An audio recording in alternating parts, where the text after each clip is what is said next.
1946년 호주의 외진 곳에서 어두운 밤길을 차량 2대가 미친 듯이 달리고 있습니다. 갑자기 앞 차량이 크게 흔들리면서 뒷문이 열리고 화물이 길바닥에 쏟아지는데 이런 금괴로군요. 금괴를 실은 상자의 표면에 뉴사우스 웨일즈 은행이라고 적힌 걸로 봐서 은행을 턴 모양입니다. 뒤를 따르던 차에 탄 남자 둘이 총을 들고 내리는 걸로 봐서 맞는 것 같네요. 운전사를 교체한 차량은 다시 달리지만 갑자기 뭔가를 보고 도로에서 벗어나 강물로 뛰어듭니다. 뒷차의 남자들은 운전사를 죽이고 금괴를 찾을 방법을 모색합니다. 일단 흥미로운 출발이네요. 자연에 서식하는 동물 중에 영화 관계자들이 가장 사랑하는 동물은 무엇일까요? 아마 다들 짐작하겠죠. 네, 상어입니다. 그 중에서도 백상아리가 압도적이죠. IMDb 사이트에 의하면 지금까지 상어를 소재로 만든 영화는 183편이나 됩니다.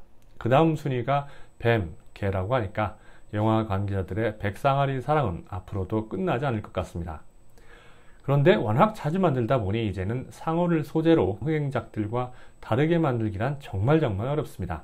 이 분야 끝판왕은 다들 알다시피 스티븐 스필버그의 조스이고 그 다음으로 메갈로돈 정도를 꼽을 수 있을 것 같은데요. 나머지 상어 영화들은 이 두 작품의 도전장을 내밀어야 하는 입장으로 보입니다. 어찌 보면 거의 이길 수 없는 챔피언에게 과감하게 도전장을 내민다고 할 수 있겠네요. 매튜 홈즈라는 감독이 다시 한번 색다른 상어 영화로 도전장을 내밀었습니다. 특이하긴 합니다. 무대가 바다가 아닌 강이고 시대 배경도 1946년 호주 오지며 상어는 황소상어거든요.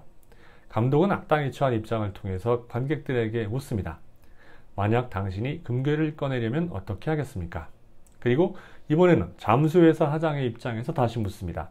생계를 위해 어쩔 수 없이 물속으로 들어가야 되는데 황소상어가 그 속에 있다면 어떻게 해야 합니까? 저는 제일 먼저 크레인을 떠올렸습니다. 수심이 얕고 강기슭과도 멀지 않으니 고리만 걸면 되니까요. 그런데 악당은 크레인이 너무 눈길을 끄니까 잠수부를 동원한다는 결정을 내립니다. 그런데 사실 크레인이든 잠수부든 별 차이가 없습니다. 잠수부들이 몸만 달라오는 게 아니잖아요.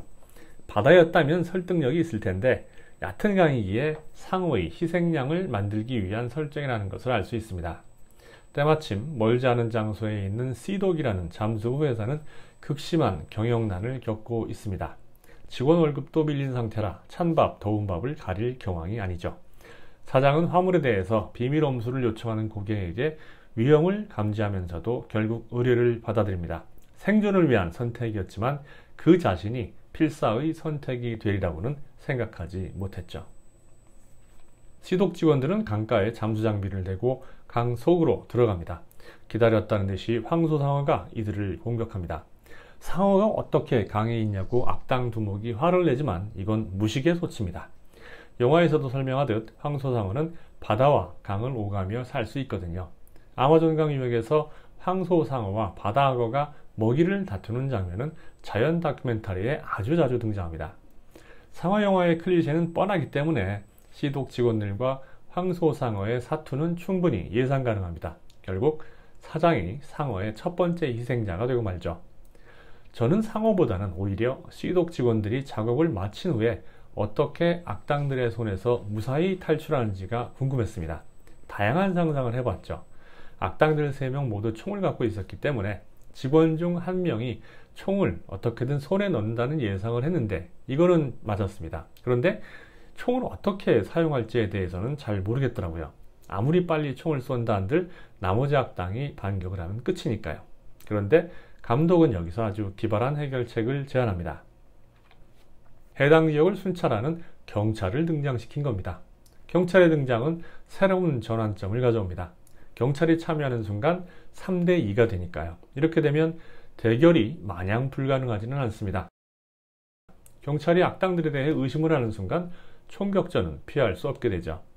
악당 일행 중 경험이 가장 부족한 보조운전사가 성급하게 경찰을 향해 발포하고 총격전이 시작됩니다. 순식간에 총격전이 끝나고 경찰과 악당 2명은 쓰러지고 두목만 남습니다.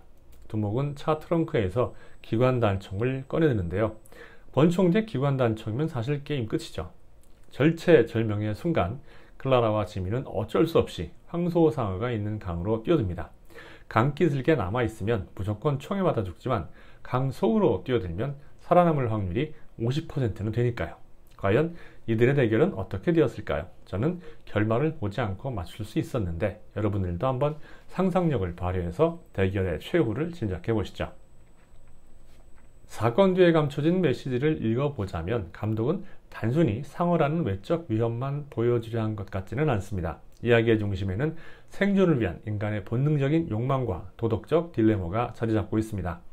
시독 직원들은 회사를 살리기 위해서 어쩔 수 없이 위험한 의뢰를 맡지만 선택의 끝에는 그보다 더한 위험이 도사리고 있었으니까요.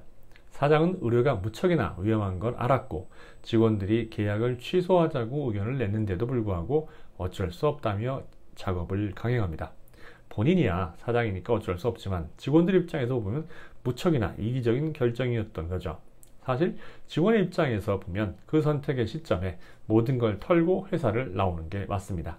위험한 작업을 한다고 월급을 몇 배 받는 것도 아니니까요.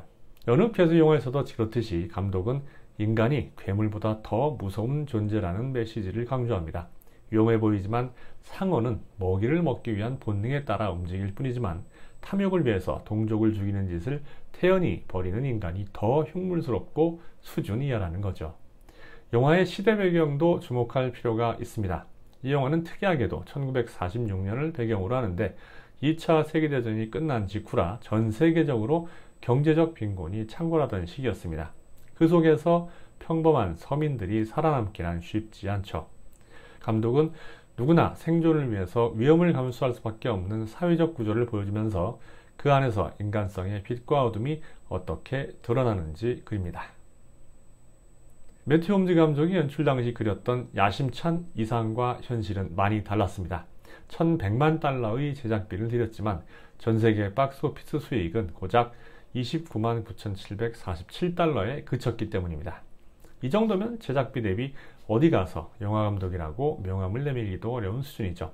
흥행 실패의 요인은 여러 가지가 있지만 가장 큰 요인을 들라면 아이디어는 나쁘지 않았으나 실행 과정에서 부족했다고 요약할 수 있습니다.